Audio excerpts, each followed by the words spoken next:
Alright, so we're going to go over the first 9 of the 27 basic principles of hand-to-hand combat or self-defense.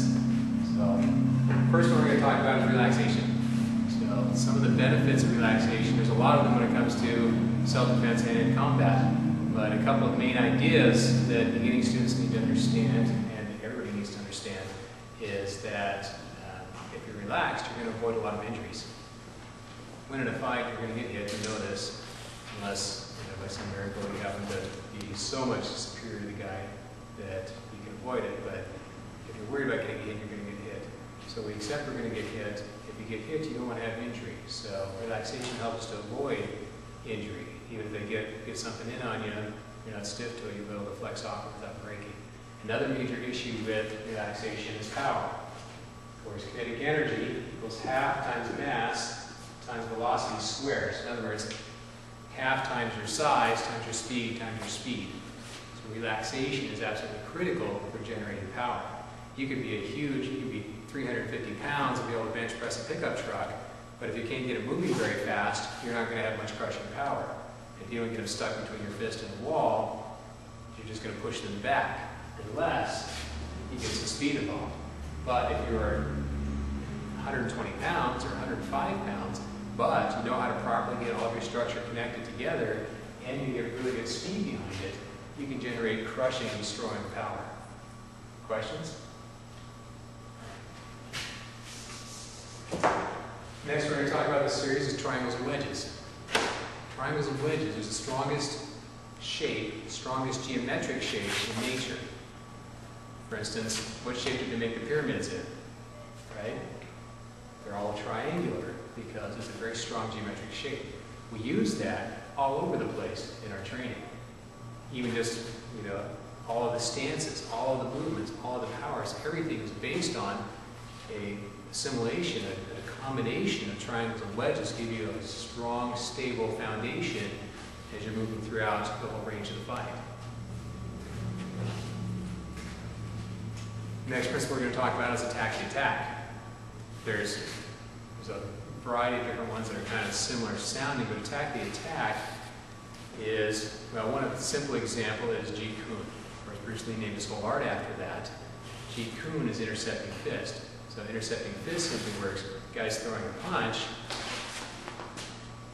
he's attacking there, and I defeated that by attacking through, and using triangles and wedges, it wedged off his attack.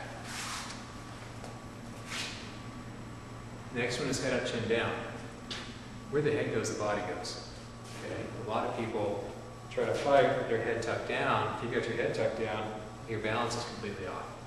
If your head's forward, your balance is forward. And if you're very relaxed on your stance and they come at you head down, it's very easy to hook their balance and throw them down forward and work them that way. So you want to have your head, your chin back over top of your body. You don't want your chin up, so that'll expose your throat unnecessarily. But you want your chin level, and you want your head back over top of your center core to maximize your stability. And also, keeps your nose out of the way. Right? Back in the old days, back in the 30s and 40s when they did real boxing, they didn't have big cushy mouthpieces. They didn't have great big padded gloves. They wrapped tape around this 300-pound maulers on hands, and that's what you had to look forward to if you got a hold of you, right? That's really bad for your teeth and your nose. So back in those days when they fought, they didn't fight this crud. They fought back here because they want to get their nose out of the way of that crushing blow. That's the reality of a real fight. You have to fight, protect yourself on the street. You don't have big cushy gloves and referees and mouthpieces and stuff. They're going to crush your nose. So you want your nose as far away from those weapons as possible to give you as much time as possible to deal with it. The next one I already alluded to, when in a fight you will get hit. People go into a fight, people that like to fight, they go into a fight with their plan and their favorite way of doing things. The problem is, if you're afraid to get hit, you tense up. And as soon as you tense up, what happens to all of your plans, all of your skill, everything? It's out in the toilet. Okay? If you accept the fact that in a fight you're going to get hit, now you cannot worry about it. You can just blow it off. You can focus on getting away alive. Focus on taking care of business. But if you're afraid of it, you're going to get hit. the extension of that, when in a fight you will get hit, when in a knife fight you will get cut, when in a gunfight you will get shot. If you go into a fight and you're afraid of those, you're going to freeze up and probably dead. So you need to accept it, embrace it, and take care of business so you can get home and go to the hospital if you need to, but so you can get away alive. Next we'll talk about tonight is timing. Timing is absolutely critical. We were talking tonight to some of the advanced students on some timing issues. If you don't have, and coordination is a major aspect of that. And coordination is using the correct muscles at the correct time, the correct force, correct trajectory. Everything is all working in harmony. Everything is all working correctly together. So you have timing as far as making your body function correctly. In fact, you'll never get good relaxation, you'll never get good speed without getting good body timing, good muscle tendon memory. The other side, and each one of these principles, let me go back. Each one of these principles has a yin and a yang side, or yin and yang, depending on whether you're in Cantonese or other variations of that. There's different sides to everything.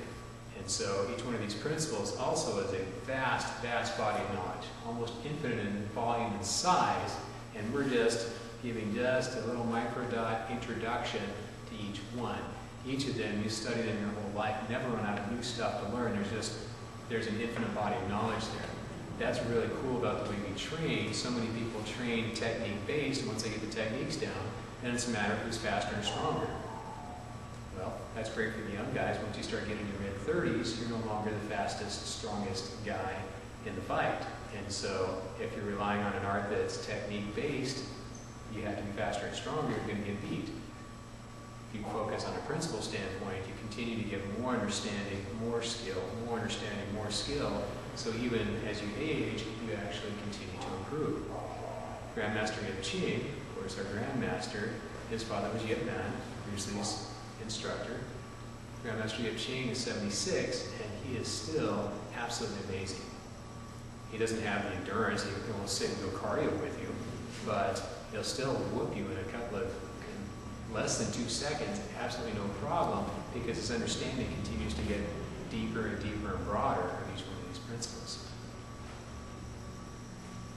Oh, yeah, I digress. So in timing, in an issue we were talking about timing-wise, like in a fight, if you time the movement, then you don't have to try to be Superman, right?